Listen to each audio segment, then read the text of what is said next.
Maithili express की शानदार प्रस्तुति।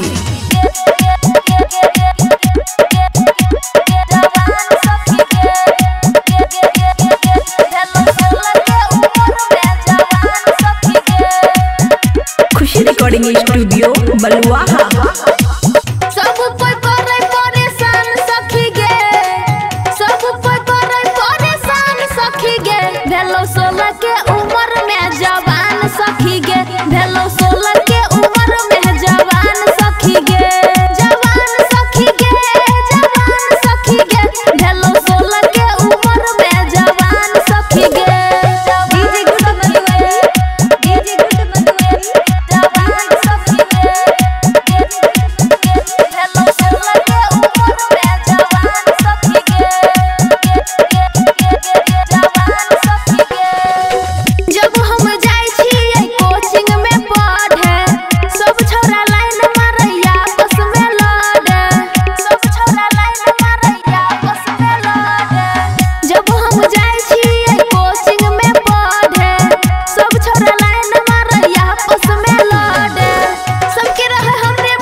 रिकॉर्डिंग स्टूडियो बलुआहा।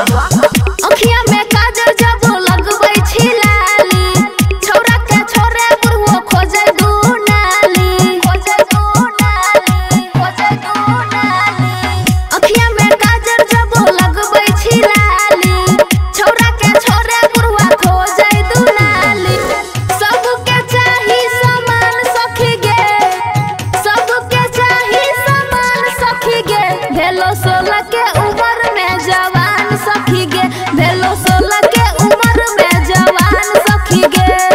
डीजे गुड मधुवरी, डीजे गुड मधुवरी, जवान सखी गे।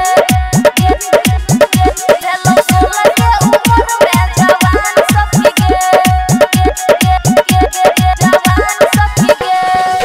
राइटर सुमित साजन पड़ल छै पीछा, लागे छै पुर जेतै ओकर गे इच्छा, ओकर गे इच्छा, ओकर गे इच्छा।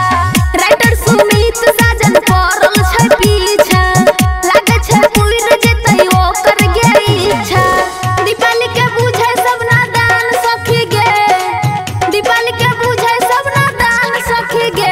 भेलो 16 के उम्र में जवान सखी गे, भेलो 16 के उम्र में जवान सखी गे, जवान सखी गे, जवान सखी गे। भेलो 16 के उम्र में जवान सखी गे। खुशी रिकॉर्डिंग स्टूडियो बलुआहा।